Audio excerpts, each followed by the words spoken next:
naman na yung intro. Nandito na nga tayo sa daanan. Siyempre, saan pa ba tayo dadaan kung di sa daanan? Uy, walang ganoon. Ako talagang iniinis ng araw. Nakakailang pikit na ako ng mga mata dahil sa sinag nagmumula sa aking kagandahan. Uy, walang ganoon mga day. Nga tayo sa unang destinasyon kundi ang Tejada. Peter, hey, may pa slow mo capture pa nalalaman ng sister nyo. Diyos ko, maganda rin dito sa Tejada, lalo sa mga nagdadamihang aguho. Like pine tree, madami dito. Makikita natin ang I Love Tejada sa mismong Tejada. Ay, sorry, lutang talaga.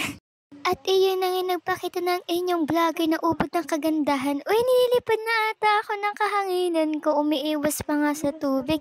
Ay, sino ba naman kasing maganda ang pupuntang beach na nakagucci na sapatos?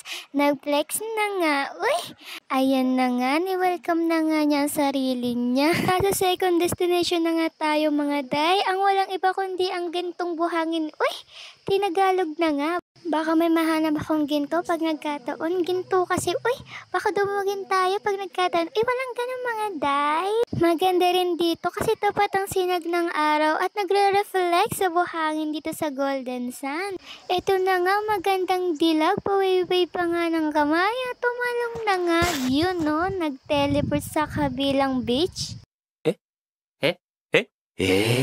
May pawaki-waki pang lalaman mo, tignan nga matumba. At yun na nga, nakita na naman ang magandang dalaga na nahagip ng kamera. Unti na lang liliparin na ako ng hangin, mga day. Ito na nga, yung papunta kami ng Kanaway kung saan nakalagay ang mga rock formation na nasa likod ko.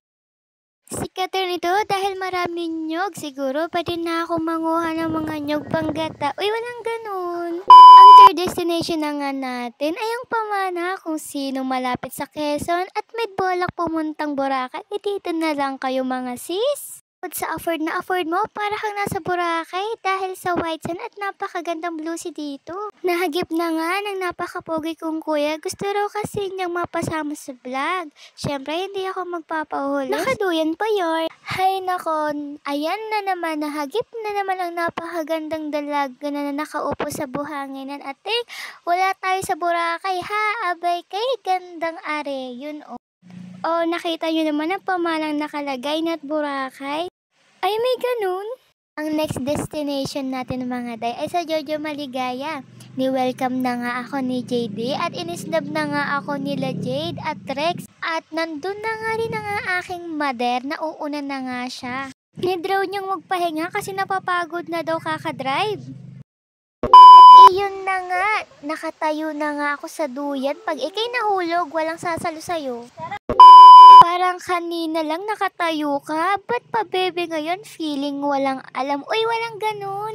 Ito na naman ang inyong magandang dalaga. Ay, may balak na naman sigurong maging lifeguard. Taga-sagip ng pusong wasak. Uy, walang ganun.